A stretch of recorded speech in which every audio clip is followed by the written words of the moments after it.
All right, everybody, welcome back. We're going to start a new unit. This one's going to be called Solutions. We're going to be talking about things dissolving in liquids, pretty much, and the effects that they have and how to change the amounts. So, some of these pictures show you a good introduction to what we're dealing with, where we're talking about frozen ice at 0 degrees Celsius. But something special will happen when we dissolve stuff inside of it. We'll also kind of be touching on what concentrations means, how we change it, how we calculate it, how that changes a specific value within the situation. And we'll also be talking about, beverages, pretty much. Kool-Aid drinks, lemonade mixes, Gatorade, and how you could tell just from looking or tasting how concentrated a solution could be. Obviously, we're not going to be tasting chemical solutions, but we will refer to lemonades and Gatorades in order to get that point across. So let's start. Let's get started here. We'll talk about the basics. Now, a solution is a homogeneous mixture. All right, that's as simple as it can be put. What happens in this is we have this new word called a solute is always going to be dissolved into a solvent.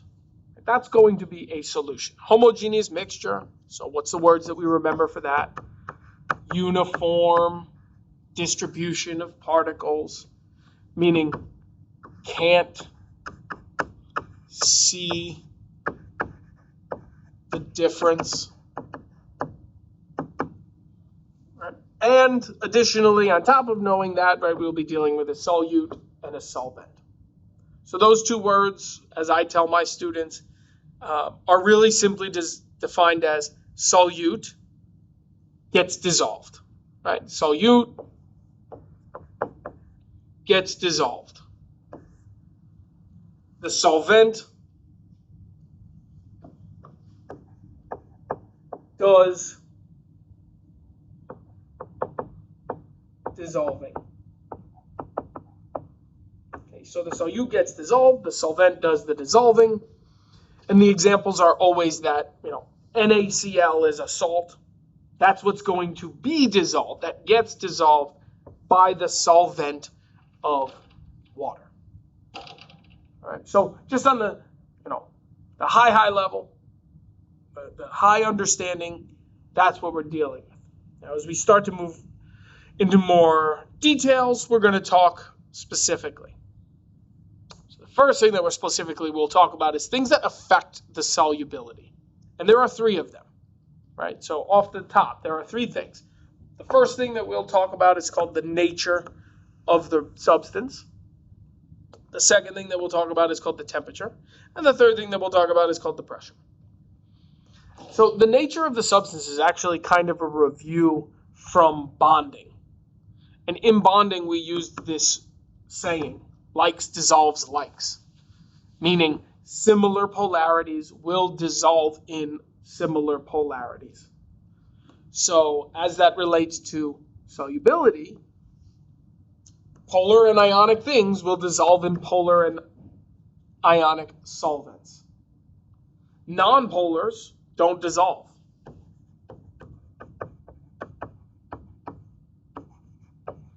The only way we can get a nonpolar solute to dissolve is if we use a nonpolar solvent.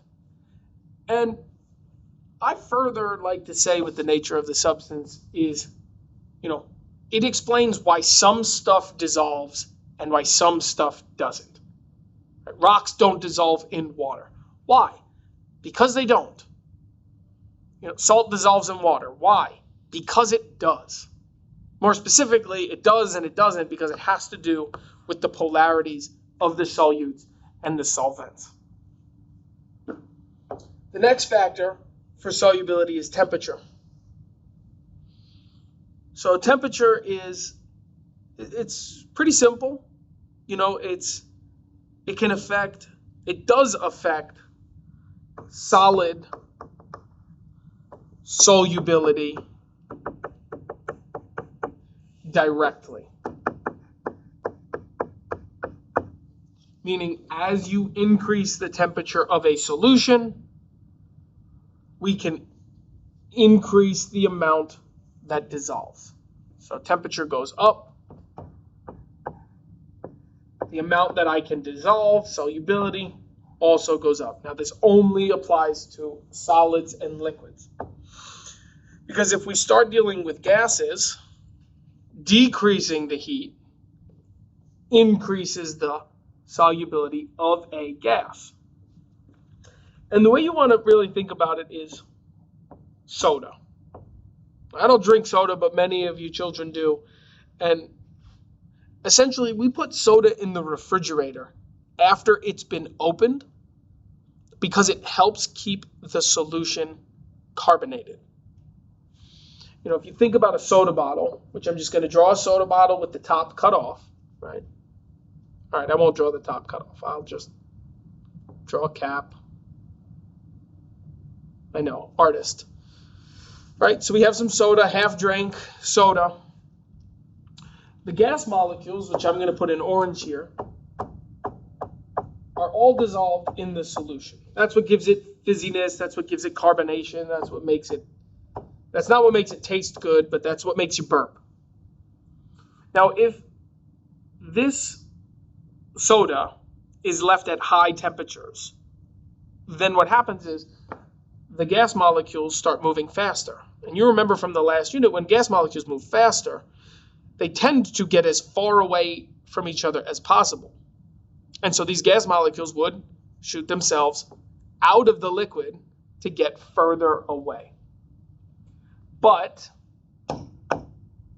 if we decrease the temperature, the gas particles start to slow down, and what ends up happening is we get more gas dissolving the slower and colder they move.